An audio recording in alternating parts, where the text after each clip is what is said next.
내가 하나님께 아뢰되 내가 누구이기에 바로에게 가며 이스라엘 자손을 애굽에서 인도하여 내리이까. 하나님이 이르시되 내가 반드시 너와 함께 있으리라. 네가 그 백성을 애굽에서 인도하여 낸 후에 너희가 이 산에서 하나님을 섬기리니 이것이 내가 너를 보낸 증거니라.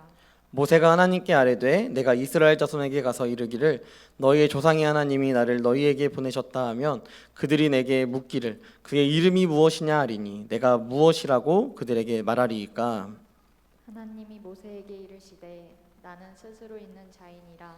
또 이르시되 너는 이스라엘 자손에게 이같이 이르기를 스스로 있는 자가 나를 너희에게 보내셨다 하라. 아멘. 네, 오늘 말씀은 그때에도 나의 편이신 하나님, 그때에도 나의 편이신 하나님이라는 제목으로 함께 말씀을 나누도록 하겠습니다. 제가 누누이 항상 얘기하지만 이 시대는 참 평가하고 판단받는 그러한 시대를 살아가고 있습니다. 그렇기 때문에 그리스도인들도 이 판단에서 벗어날 수 없고요. 저번 주에 이야기했던 것처럼 우리는 믿음에 대한 판단을 항상 합니다. 이 사람의 믿음이 좋은가 안 좋은가 이런 것들에 대해서 자기 스스로 기준을 막 세워서요. 그 기준대로 우리가 생각을 하고 이 사람은 믿음이 좋은 사람, 이 사람은 믿음이 안 좋은 사람 이런 것들을 스스로 판단한다라는 것이죠. 세상이 우리를 판단하는 것, 이 판단하는 것만큼요. 우리도 참 많은 것들을 판단하면서 또한 살아가는 것 같습니다. 여러분의 삶에서 혹시 고평가받고 있는 것들 혹은 이것은 참 저평가받고 있다라는 것이 여러분 안에 혹시 있으신가요? 저의 경우는 제가 느꼈던 경험했던 고평가는 제가 목사라는 이유로 내가 미신앙이 좋을 것이다 라고 이야기하는, 또한 항상 복음으로 살아갈 것이다 라는 그런 성도님들의 어떻게 보면 은연중의 태도, 은연중의 그런 이야기들, 이런 것들을 들으면서 제가 항상 이렇게 느끼지만 내가 참 부끄럽게 살았구나 라는 생각을 또 하게 되는 그런 모습들도 있는 것 같습니다. 여기에 우리 삼성 다니시는 분들이 계시기 때문에 제가 참 말하기가 조금 애매하지만 저는 사실 좀 저평가를 한다면 삼성을 조금 저평가하고 있는 것 같아요, 제 개인적으로. 하지만 저는 삼성을 좋아합니다. 저희 삼성 TV도 좋아하고요, 다 좋아하는데요. 저도 이제 삼성 핸드폰을 써봤어요. 써보고 다 했습니다. 이제 애플페이도 그 삼성페이도 써보고 얼마나 편리한지 알아요. 근데 제가 고평가하는 건 애플이에요. 애플을 하나 쓰다 보니까 이제 핸드폰도 애플, 또 아이패드도 애플, 노트북도 애플 이렇게 쓰다 보니까요, 이 편의성에 대해서 항상 이렇게 생각하게 되는 거예요. 제가 설교를 위해서 이번 한 주 동안에 이제 제가 좀 다짐하고 생각했던 게 뭐냐면 내가 설교를 좀 화요일 날 준비해야겠다, 또 미리 준비하고 미리 좀 체크를 해야겠다라는 생각을 가졌습니다. 그래서 제가 여기 이 핸드폰에 이제 적는 거예요. 이런 부분들 내가 좀 묵상하고 이렇게 이런 내용들을 청년들과 나눠야겠다라고 하면요, 이게 이제 똑같이 이제 노트북에도 같이 연동이 돼서 들어가고 이렇게 아이패드에도 들어가고 이러니까 저는 애플 좀 빠입니다. 그런 사람이 된 것 같아요. 그런 것처럼 어떤 사람은 저평가하는 어떠한 대상이 있고요, 어떤 사람은 또 고평가하는 그런 대상이 있다라는 것이죠. 우리도 성경 인물을 통하여서요, 우리가 저평가하는 인물이 있습니다. 도마. 여러분 도마를 생각해보면 피곤하세요? 도마를 생각해보면요, 도마 여러분 잘 알지 않으십니까? 되게 인간미 있는 사람이에요. 하나님, 예수님께서 부활하셨다라고 이야기하지만 도마가 그 자리에 없을 때 도마가 이야기합니다. 내가 예수님의 그 못자국을 보지 않으면, 내가 손 넣어보지 않으면 결국 난 믿을 수 없어. 여러분, 이러한 의심을 했다고 저희는 도마를 굉장히 저평가합니다. 여러분, 하지만 이 도마는요, 그렇게 저평가 받을 만한 존재는 아니에요. 도마가 이 예수님께서 이 요한복음 11장에 보면 나사로가 죽는 그 장면이 등장하는데요, 이 나사로가 죽는 그 장면 가운데 예수님께서 그 시대가 굉장히 예수를 죽이려고 하는 그러한 시대였습니다. 그래서 예수님이 웬만하면 조금 조용히 지내셔야 하는 그러한 텀이었어요. 그런데 그 텀에 예수님께서 굳이 나사로가 죽었는데 나사로에게 가겠다고 말을 하십니다. 죽었다면서요, 왜 가세요? 죽었는데 왜 나사로한테 가서 그를 깨워야겠다라고 이야기하십니까? 제자들이 다 만류했습니다. 아유, 예수님 지금 아닙니다. 다음에 가서 다음에. 자, 그때 이 도마가요, 여러분 우리가 생각하는 그 의심병 많은 도마와는 아주 상반된 모습을 보이죠. 어떠한 모습을 보입니까? 성경에 보면요, 주님, 그러면 제가 주님과 함께 죽으러 가겠습니다. 여러분, 이러한 믿음을 가진 사람이 바로 도마이고요.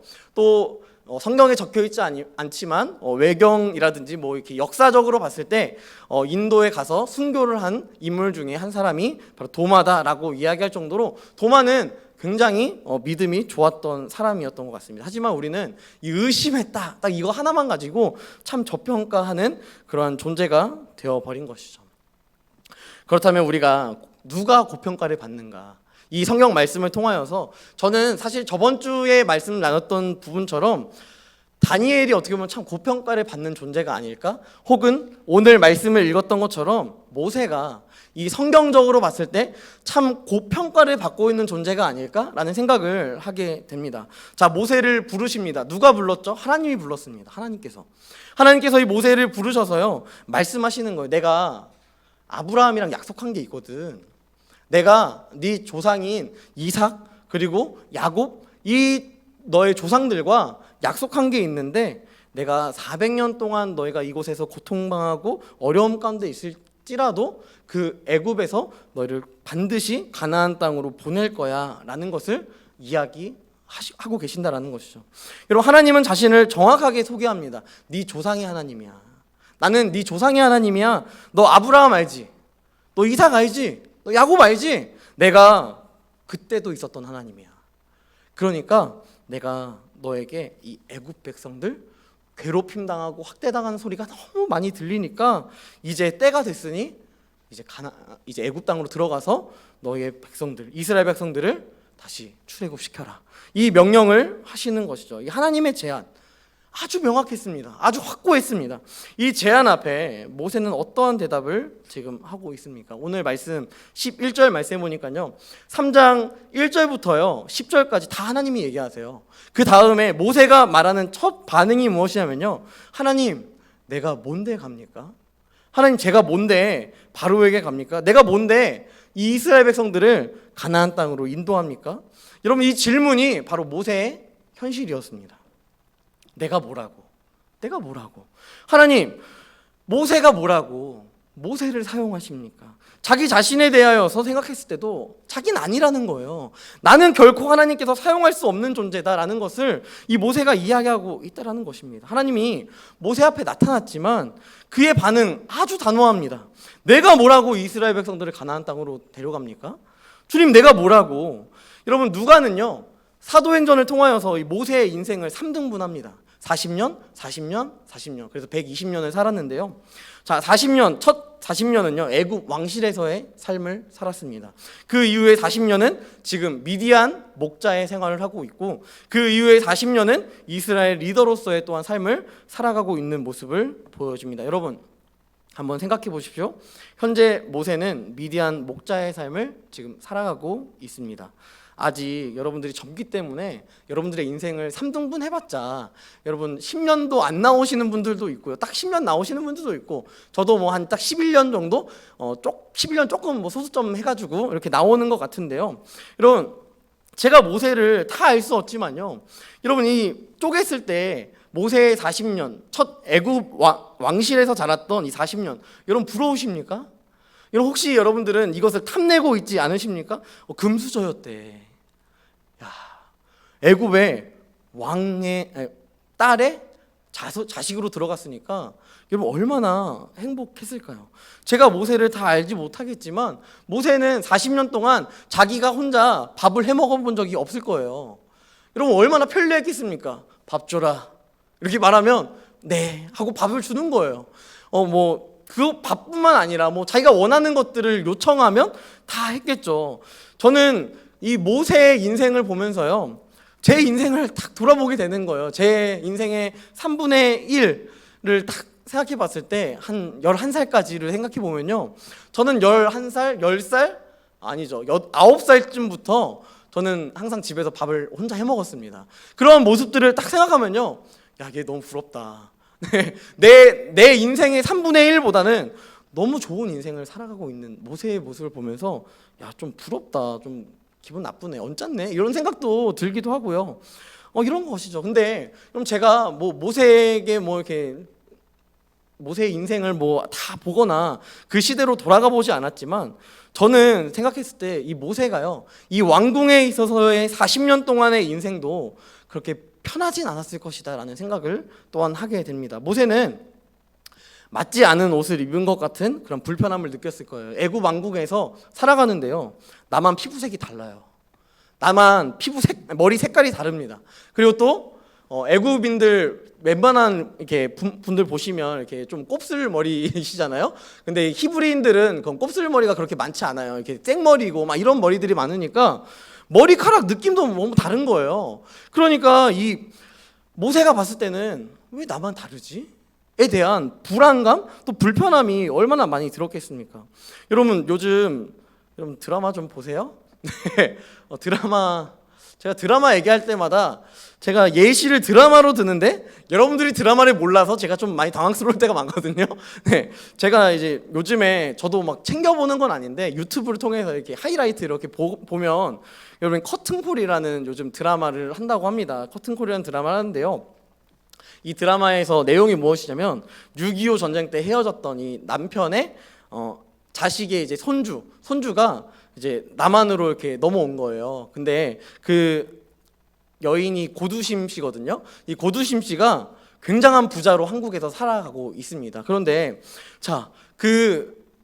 자기 자식의 손자가 오니까 너무 기쁜 거예요. 그리고 계속해서 멀리 떨어져 있던 자식이 오니까 그 감격을 막 가지고 있으면서 이제는 유산까지도 그 손주에게 넘겨주려고 하는 그런 모습을 보여줍니다. 자신의 유산을 조정해요. 그래서 야, 내가 너네한테 원래 이렇게 남한에서 있던 애들한테 너네한테 이렇게 주려고 했는데 한 명 더 있으니까 이렇게 나눠주겠다라고 이야기합니다. 여러분 그때 우리나라에 원래 거주하고 있던 자식들이, 손주들이 와, 나도 같은 애다 이렇게 했을까요? 표정이 막 안 좋아지는 거예요. 내가 다 받으려고 했는데 저게 와가지고, 여러분 이러한 불평감 그리고 불안감, 더 많이 빼앗길 수도 있지 않을까에 대한 불안감도 막 있기 시작했다라는 것입니다. 이런 모세의 인생이 이랬던 거예요. 모세의 인생은요, 눈치만 봐야 되는 인생이에요. 모세의 인생 가운데 너무 눈치만 보다 보니까 눈치로 인하여서 힘든 스트레스를 받는 그러한 인생이었다라는 것입니다. 여러분 이 왕궁이, 또한 바로가, 애굽이 모세를 어떠한 위치로 봤는지를 우리는 한 사건을 통하여서 또한 알 수 있습니다. 모세가 자신의 동족들을 괴롭히는 애굽인이 있었습니다. 그 애굽인을 쳐서 죽이게 되는 사건이 등장하게 됩니다. 여러분 생각해 보세요. 어떻게 보면 제 친척이 바로입니다. 내 친척이 왕이에요. 여러분 왕이라면 야, 괜찮아, 모세야, 괜찮아, 뭐 그럴 수 있지, 내가 다 커버 쳐줄게, 여러분 이렇게 하지 않겠습니까? 여러분 뭐 저는 그런 조카가 없겠지만, 아무튼 그런 상황이라면 제가 바로였다면 그렇게 커버 쳐줬을 것 같아요. 여러분들도 그렇게 하지 않았을까요? 네, 아마 그랬을 것입니다. 그런데 여러분 애굽인을 죽였다는 이 모세의 스토리를 듣자 바로가 어떻게 합니까? 모세를 죽이려고 합니다. 모세 죽이려고 해요. 여러분 모세의 위치가 그 정도였어요. 여러분 마치 왕궁에서 사는 것, 야, 금수저다, 부럽다라고 생각할 수 있지만 그의 인생은 왕궁이라는 장소만 주어졌을 뿐이지 그는 애굽에 있던 이 히브리 종들과 그렇게 크게 다를 바 없는 그러한 인생을 살아가고 있었다라는 것입니다. 극한의 눈치를 봐야 하는 그 인생, 그 눈칫밥 먹으면서 얼마나 또 마음이 편치 않았겠습니까? 그리고 또 이러한 불안감도 있지 않았겠습니까? 내가 언제 죽을지 모른다. 이러한 눈치를 보면서 여러분 미디안으로 향하는 모습을 또한 볼 수 있죠. 여러분 모세의 미디안 행복했을까요? 여러분 아까 이야기했죠. 밥 가져와 하면 밥 주고. 여러분 이런 인생을 살아가다가 이제는 밥을 해 먹어야 됩니다. 미디안 광야 뭐가 있겠습니까? 미디안 땅에 갔을 때 그럼 뭐가 있겠어요? 그곳에서 목자 생활 40년. 여러분 아마 모세가 평생 왕궁에서 걸었던 횟수에 어떻게 보면 한 5배? 아니면 한 100배는 더 많은 걸음을 걸어야 하는 것이 목자의 인생 아니었겠습니까?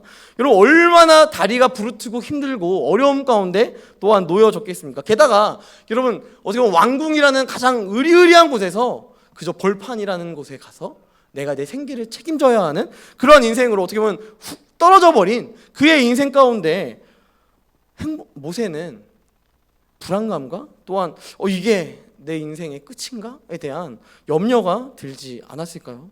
물론 여러분, 모세가 행복했을 수도 있어요.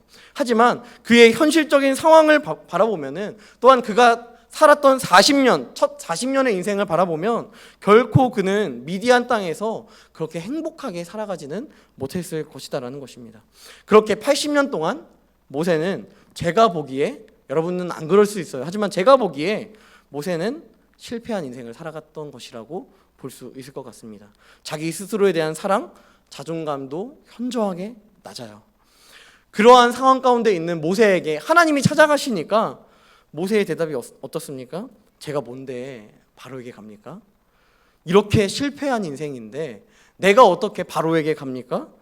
바로의 눈치도 보이고 바로 무서운데 제가 애굽 땅에 어떻게 들어갑니까? 이게 가당키나 합니까? 하나님 앞에 이것을 질문하고 싶은 것입니다. 모세의 생각이요, 마치 이 가나안 땅 앞에서 정탐꾼의 생각과 크게 다르지 않았다라는 것입니다.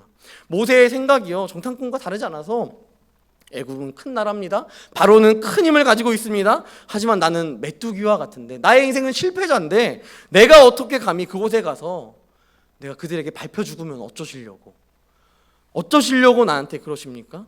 이러한 생각을 이 모세가 하고 있었다라는 것이죠. 13절 말씀에 보면 또 다시 모세가 질문합니다. 당신의 이름이 무엇입니까? 당신의 이름이 무엇입니까? 내가 그 애굽으로 들어갔는데 많은 이스라엘 백성들이 도대체 누가 불렀니?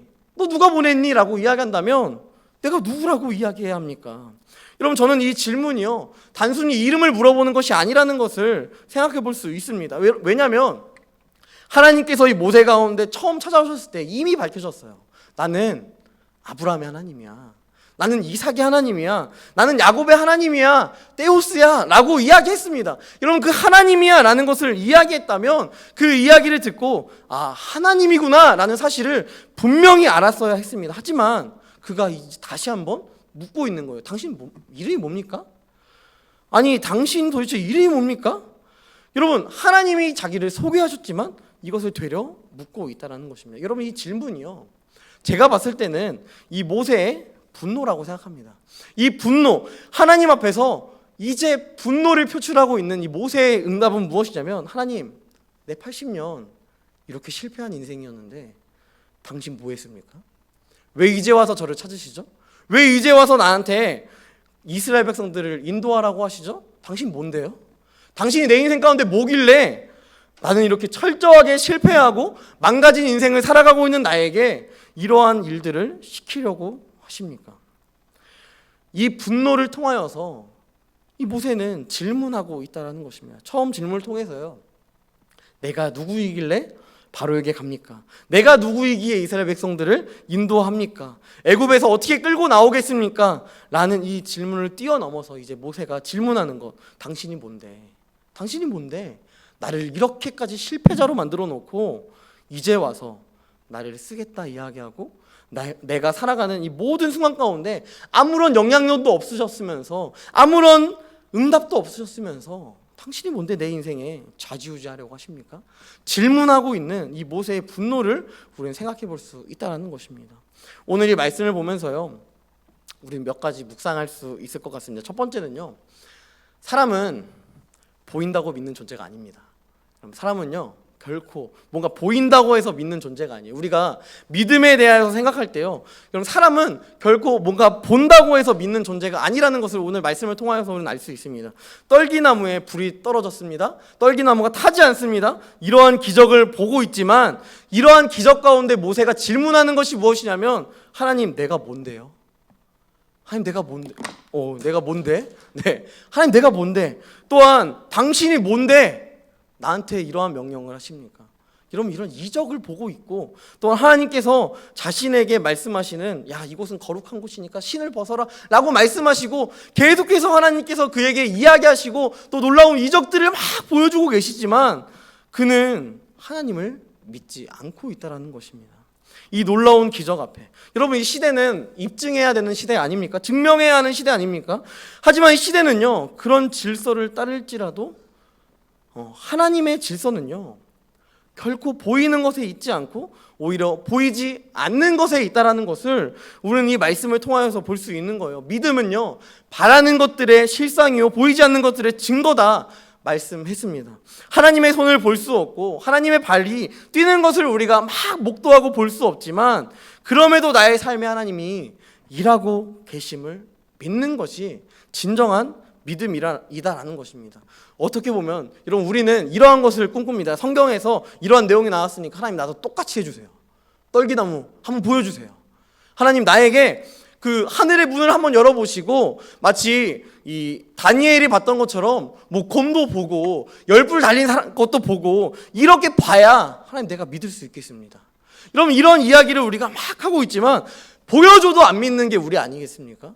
보여줘도 안 믿어요 어차피. 그렇기 때문에 주님께서 결코 보여줄 일이 없는 것입니다. 여러분 우리는 보이지 않는 손이 있음을 반드시 믿어야 합니다. 여러분 도마가 하나님의 부활 앞에 의심했지만 예수님께서 도마에게 말씀하시지 않습니까? 너는 나를 본고로 믿느냐? 너는 내가 이렇게 상처가 있는 것을 보고 믿니? 보지 못하고 믿는 자가 더 복되다. 여러분 우리가 무엇을 목격하는 것이 믿음이 아니에요. 우리가 무엇을 바라보는 것이 믿음이 아니라 주님의 말씀이 2022년을 살아가고 있는 이 시대 가운데에서도 나의 삶에 영향력을 끼치고 있다는 것을 이해하는 것이 믿음입니다. 여러분 이것이 믿음이지 무언가 나한테 놀라운 기적이 생기고 내 앞에 홍해가 갈라지고 이런 것들 내가 목격해야 믿겠다. 여러분 그렇다면 이스라엘 백성들 그 홍해를 건넜지만 왜 다시 애굽으로 돌아가려 합니까? 왜 그 홍해를 건넜지만 그들이 계속해서 후회합니까? 왜 그들에게 만나와 메추라기를 하루하루 계속 주시는데도 그들이 지금 모세에게 계속해서 이야기하며 나 애굽 생활 좋았는데 이러한 이야기를 하고 있겠습니까?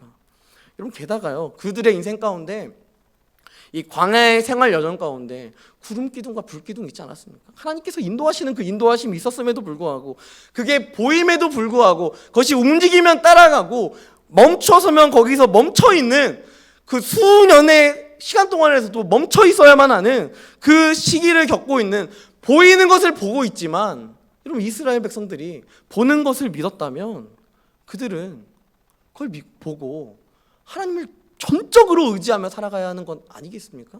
그럼에도 여러분 이스라엘 백성들뿐만 아니라요 하나님 앞에 처음 목격한 이 모세도 그것을 보고 있음에도 하나님을 믿지 않는 또한 하나님의 어떻게 크심과 그 놀라우심을 또한 나의 조상의 하나님이다라고 고백하고 있는 이 고백을 결코 믿지 않고 있다는 것입니다. 하지만 여러분 두 번째 우리가 살펴볼 수 있는 묵상 포인트는 무엇이냐면요 모세의 모든 인생 가운데 하나님은 한 번도 모세를 버리신 적이 없다라는 것입니다. 모세가 태어날 시기에 애굽에서 나왔던 모든 히브리 남자아이들은 다 살해당했습니다. 그때 모세는 하나님께서 지켜주셨습니다. 어머니가 갈대 상자에 아이를 넣고 나일 강가에 띄울 때에도 하나님은 모세를 결코 버리지 않으셨습니다.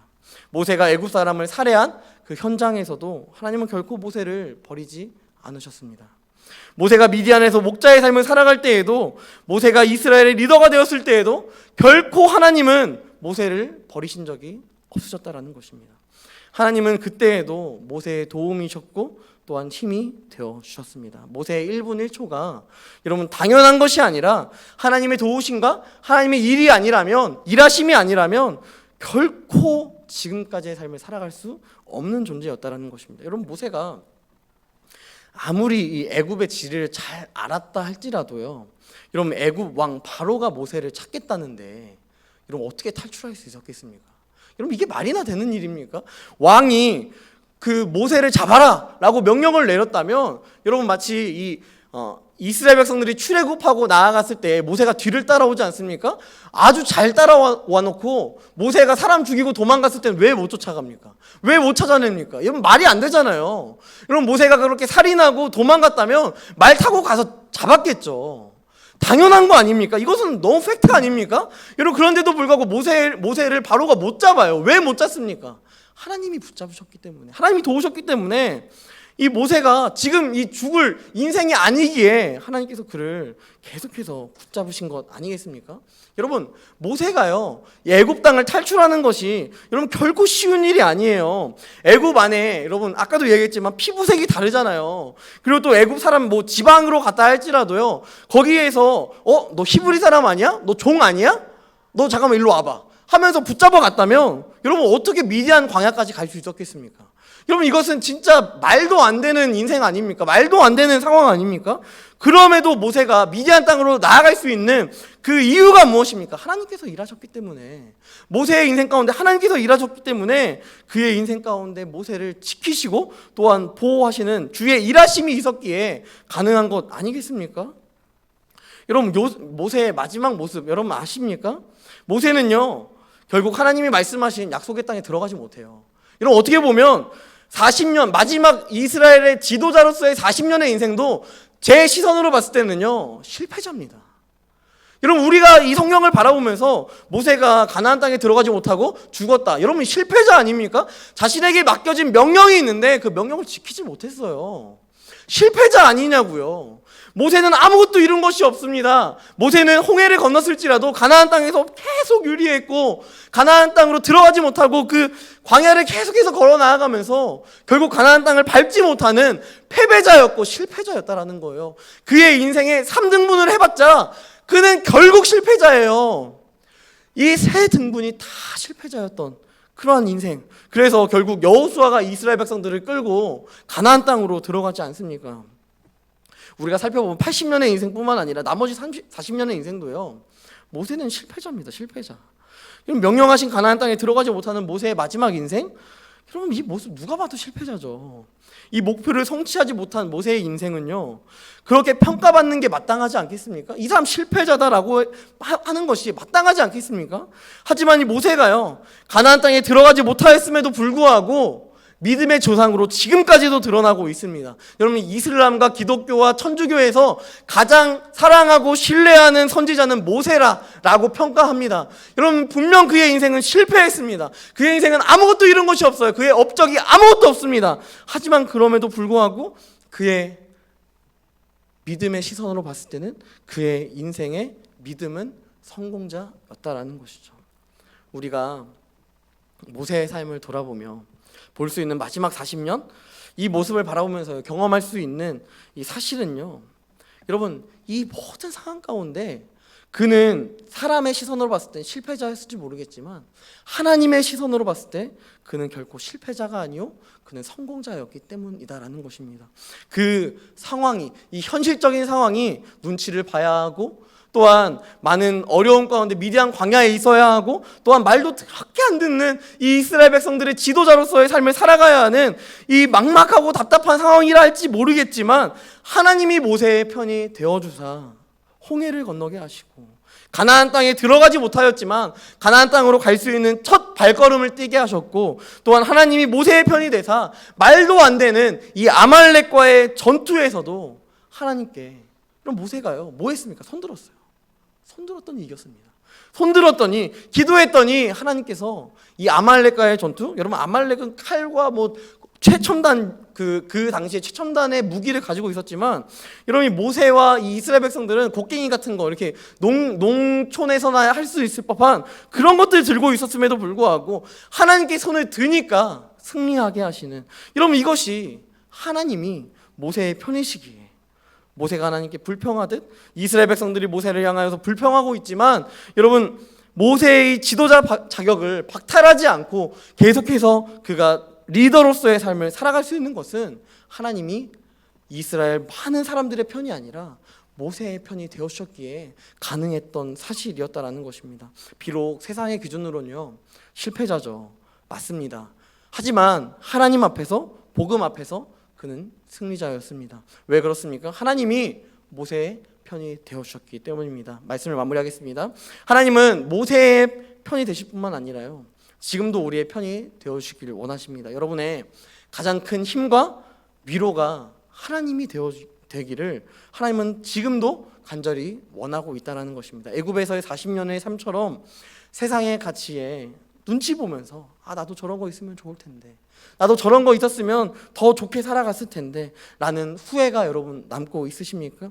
미디안의 40년처럼 여러분들의 인생이 마치 실패한 것처럼 초라하게 느껴지십니까? 그 모든 시간 속에서 하나님이 여러분과 함께 하십니다.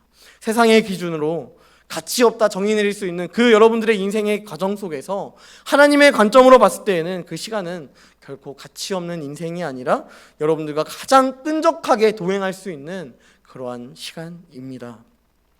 또한 여러분들을 믿음으로 세워나가는 그러한 과정이다라는 것이죠. 마지막 40년 하나님께 충성하며 이스라엘의 지도자로 세워지는 모세처럼 하나님은 이 교회와 이 나라 가운데 믿음의 본을 보이는 귀한 존재로 여러분들이 세워지기를 간절히 원하고 계십니다. 하나님은 우리의 편이십니다. 하나님은 다른 어떠한 사람의 편이 아니라 하나님 우리의 편이 되어주십니다. 하나님이 우리를 붙드시고요, 이 놀라운 은혜를 경험하고 또한 그 놀라운 은혜 가운데 살아갈 때 지금 경험하고 있는 고난과 이 침묵을 단순히 우리가 침묵이라 여기지 아니하고 하나님의 일하십니다 라고 정의 내릴 수 있는 귀한 간증이 있기를 간절히 소망합니다. 보잘것없는 나의 인생, 보잘것없는 나의 인생, 누구도 여러분 자기 인생에 있어서 만족하는 사람은 그렇게 크게 많지 않다라고 합니다. 그래서 또한 우리나라는 자살률이 높은 거겠죠. 여러분, 보잘것없는 나의 인생, 버림받아 마땅한 나의 인생, 그 인생 가운데 찾아오셔서 나의 인생 가운데 순간순간 내 편이 없는 것과 같이 느껴질 때에도 나의 편이 되어주시고 나의 길 오직 주님께서 하셔서 그 길을 인도하시며 또한 선한 싸움을 싸우게 하시고 또한 영적 전쟁 가운데 하나님께서 허락하시는 그 달려갈 길을 마치는 그 순간 가운데에 여러분, 제가 여러분들을 칭찬하는 것이 아니라 여러분 주변에 있는 사람들이 야, 너 열심히 했다, 수고했다 라고 말하는 것이 아니라 여러분의 그 마침표 앞에 하나님께서 찾아오셔서 잘하였도다 충성된 종아 라는 고백이 여러분들의 삶 가운데 있기를 간절히 소망합니다. 또한 그 인생으로 살아갈 때에 주님께서 여러분 가운데 생명의 면류관으로 주님께서 여러분들 가운데 마침표를 또한 찍어 주실 것입니다. 고난당하고 염려하고 걱정되는 그 모든 상황 속에서 하나님은 우리의 편이 되어 주십니다. 여러분은 혼자가 아닙니다. 이 사실을 우리가 찬양으로 또 한번 고백했으면 좋겠습니다. 우리 시편 118편에 보면요, 이러한 놀라운 고백이 있습니다. 하나님은 내 편이시다. 하나님 내 편이시다. 그렇기 때문에 내가 고난을 당하고 어려움을 당하고 그렇게 살아갔지만 결국은 하나님께서 나를 저 죄인의 손에서 놓게 하시며 또한 의인의 손으로 나를 붙잡으신다. 이 놀라우신 고백이 시편 118편에 나와 있습니다. 이 찬양을 하며 우리의 삶에 많은 어려움과 문제들 또한 고난과 염려 가운데 또한 막막하고 눈치를 보고 또한 내 인생이 실패자와 같이 느껴지는 그 상황 가운데 하나님이 나와 함께 하신다는 이 놀라운 고백으로 다시 한번 나아갔으면 좋겠습니다. 함께 찬양하겠습니다.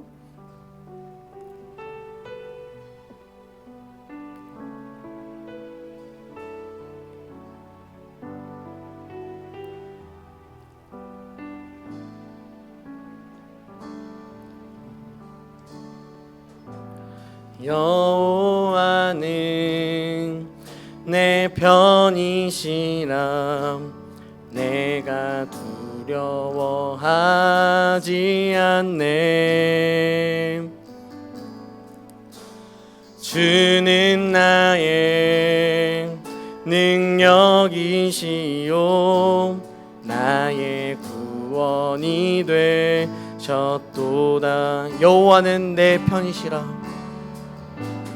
여호와는 내 편이시라 날 사망에서 거지셨네. 주는 나의 찬송이시요 나의 구원이 되셨도다. 주는 나의 하나님이시라 내가 주께 감사하리이다. 주는 나의 하나님이시라. 내가 주를 높이리이다. 여호와께 감사하라. 그는 선하심이라. 여호와께 감사하라. 그의 인자가 영원함이. 여호와께 감사하라. 여호와께 감사하라. 그는 선하심이라. 여호와께 감사하라. 그의 인자가 영원함이로다. 주는 나의 하나님이시라. 내가 주께 감사하리이다. 주는 나의 하나님이시라. 내가 주를 높이리이다. 이 시간 함께 기도했으면 좋겠습니다. 여러분 인생 가운데 여러분의 지금의 인생이 마치 모세의 인생과 같지 않으십니까? 여러분 모세의 인생처럼 내 인생에 세상의 기준들이 너무도 크고 놀라워서 그 세상의 기준에 눈치를 보고 있지 않으십니까? 여러분 혹은 여러분의 인생 가운데 좋은 직장, 좋은 사람들 함께 있지만 그럼에도 불구하고 내 인생이 마치 하나님 앞에 버려진 것만 같은, 하나님께서 나에게 일하지 않는 것 같은 그런 마음들과 그런 생각들이 드는 그러한 인생은 아니십니까? 여러분 어떠한 인생이라도 괜찮습니다. 하나님은 우리의 편이 되어주길 원하십니다. 여러분들이 복음으로 살아갈 때, 여러분들이 믿음 안에 살아갈 때, 여러분들이 보이지 않는 것을 믿으며 살아갈 때, 주님께서 나의 삶 가운데 일하고 계심을 지금도 고백할 때, 주님 나의 삶이 특별하게 변하지 않는다 할지라도, 나의 삶이 똑같이 눈치를 보고 똑같이 고난 가운데 있고 똑같이 외로움 가운데 있고 똑같이 실패한 인생 가운데 있다 할지라도 하나님이 나의 편이시라면 그것으로 만족합니다. 이러한 인생이, 이러한 고백이 우리 삶 가운데 있기를 간절히 소망합니다. 함께 기도할 때 하나님, 나의 모든 상황 가운데 하나님이 나의 하나님이 되어 주십시오.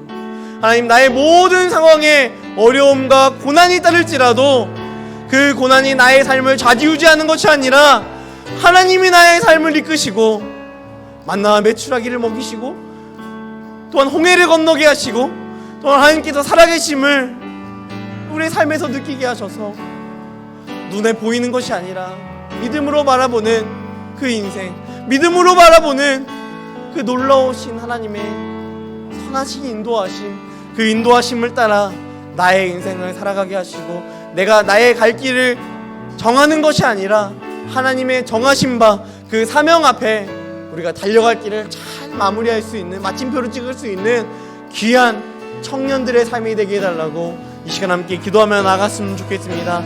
함께 기도하겠습니다. 전능하신 하나님,